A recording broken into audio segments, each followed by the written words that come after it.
According to Dave McMenamin, LeBron has no intention of playing with Russell Westbrook next season. McMenamin said on Zach Lowe's podcast recently, quote, "It's pretty darn clear that LeBron's seen enough and has no interest in going another year with Russ as his teammate." And of course, there is that small issue of $47 million. Shannon, how does this play out? Well, it looks like to me the Lakers are stuck. You know, I understand the call. Chris Haynes does a lot of work with us here. Skip said that there was a phone call between Russ, LeBron, and AD, three-way, and they talked about committing to each other. But, Skip, I believe this is the same call they had before they signed Russ on. I believe they had a phone call, and Russ said he was going to be willing to sacrifice, and they all had to sacrifice. And Russ tried to play the exact same way, and he couldn't. And so LeBron has seen enough. I believe if you were to ask LeBron, tell the truth, and you go to heaven, do you believe you can win a championship with Russ? And he would tell you, hell no. I believe he believes. I believe LeBron James knows he cannot win a title with Russell Westbrook as a primary character in his movie. So you go to heaven by saying hell no, right? Yes, tell the truth. You got to tell the truth. Got it. Yeah, you got okay. That's how adamant and emphatic. Okay. Look, Jeannie and Rob does not seem to be that enthused with parting with 27 and 29 first-round picks because they say LeBron is not going to be here then. They say this is going to be our future. And most teams want those picks to be unprotected because if you don't have stars, Skip, and that pick is unprotected, who knows? That might be anywhere between a top five pick, could be number one. And it could be several number ones, number one overall picks. So for me, Skip, look, I believe LeBron would love for Russ to move on. I just don't know how they make that happen.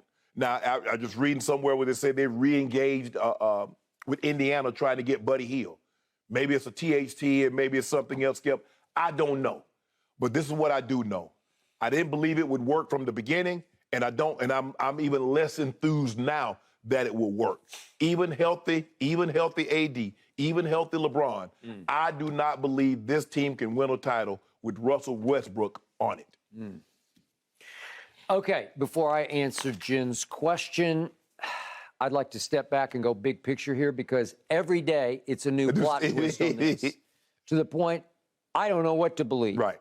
But we have a new day and a new deal because now all the Laker beat writers who were taught for years coming up through journalism school, you got to be objective, call it right down the middle. And now they're all going on podcasts and just spilling all over the place, right? Yes. So what they can't write, they spill on podcasts. Right. Not their podcasts, other people's podcasts. Correct. You push their button, they spill all over the place about what they think is really going on behind the scenes. So I have a lot of respect for Dave McMenamin. Obviously, he's covered LeBron for a long time. Very long. Long time. Does a great job for ESPN.com. And when he goes pretty darn clear that LeBron has seen enough and has no interest going another year with Russ as a team. No interest. Yeah. Well, okay, I want to take that to my bank, but I love Chris Haynes, and he is plugged in now. And he came with a report that almost felt like a knockdown story about all the previous stories about do not invite him anymore. They're not going to make it together next year. They got to somehow remove Russ. And Chris had a little short story that he posted that had, well, two big nuggets, but the one was that they had a phone call. Right.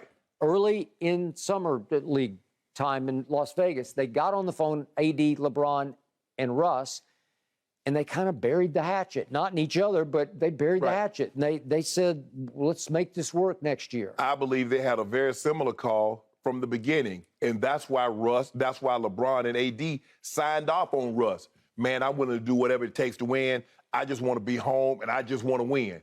And come to find out, that's not what he wanted.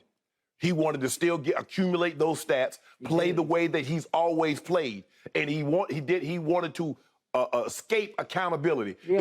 It was Frankie V's fault. Well, they not letting me be Russ. You knew you couldn't be Russ when you came here. Yep. That's what you talked about, sacrifice. If you sacrifice, you can't be Russ. And to your point, the Athletics beat writer went on another podcast and said that there were a lot of broken promises from a year ago. Yes. When they actually sat down and had cigars and a little tequila and a little wine up in LeBron's Brentwood Palace. And they thought they were all on the same page. Right. But I assume that LeBron made it clear we need you to do this, but you can't do that. But we do need this, but you can't do that.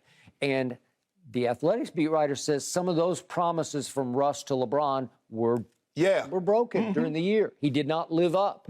And then the athletics beat writer said that in film sessions, when Frankie V would call out Russ for just a defensive rotation, Russ, you got to rotate. You know, you got to move. You get upset. That he would get furious. Like, do you know who I am? Because I'm top 75. No other head coch has ever held Russ accountable. Oh, you want to talk about getting spoiled in Oklahoma City? Sam Presti and Brooks and Billy Donovan. I mean, they just, whatever you want. If somebody has a child, Skip, and that child has never been told no, it's not your child. You tell him no, and tell him no, and see how it reacts. Watch. Yeah, just watch. That's what happens. That's Russ. It is. All the coaches, OKC, Houston, Washington, hey, don't worry about it. Hey, good job, Russ. Good job, Russ. And the moment you try to hold his feet to the fire, promises like pie crust, Skip, thin and easily broken, you'll say a lot of things to get to where or get what you want.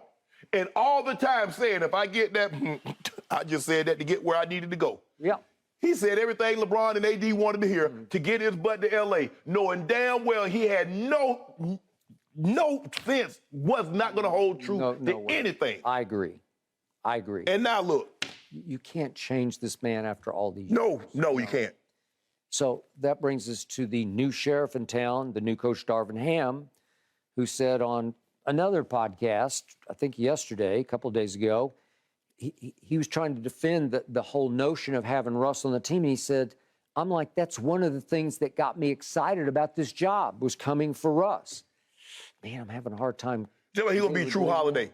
Okay. Man, do you understand Holiday backbone is defense? I know. That's how his name, that's how he can score a ball, but he's taking the best defender. I mean, the best, the offensive guy. He's going to take a KD. He's going to take a Tatum or a Brown or a LeBron. Russ ain't taking no top offensive player. So then Darvin goes on to say that in Las Vegas at Summer League, he says of Russ, I cornered his ass outside the elevator over at the Encore where they were staying and winning the Encore, together. And he and I had a great conversation then. We all know what comes along with this business, man. And he's trying to tell him everybody gets thrown into trade scenarios. It's just the way it goes. But he's saying, I cornered his ass outside the elevator. Well, if Russ reads that, Russ won't like that language. Exactly. I promise you, Russ will be offended. You cornered my ass? Do you know who I am? Nobody corners my ass outside the elevator. Exactly. Right? Skip, and plus, if he told LeBron and AD what they wanted to hear, what the hell you think he's telling Darvin Ham? You know what, Coach, you're right. Hey, I can do that. If you need me to play the dunker spot, I'll do that. You need me to play defense, play better defense, I'll do that. Man, y'all saw Russ out there on defense, hopping around like a bunny rabbit. He was. So in the end, I don't see any way out from under Russ, and whether LeBron likes it or not, and he clearly, according to McMenamin, does not like it. He's stuck like a broken elevator. Stuck. Got to figure it back out. And it's, as the athletic beat writer concluded, it's only going to get uglier. Yeah. Okay. Way to go. The drama continues. Thank you for watching. You can subscribe here to get the latest from the show, and be sure to check out more of the best clips from Undisputed, or go watch a few other segments from our other shows on FS1.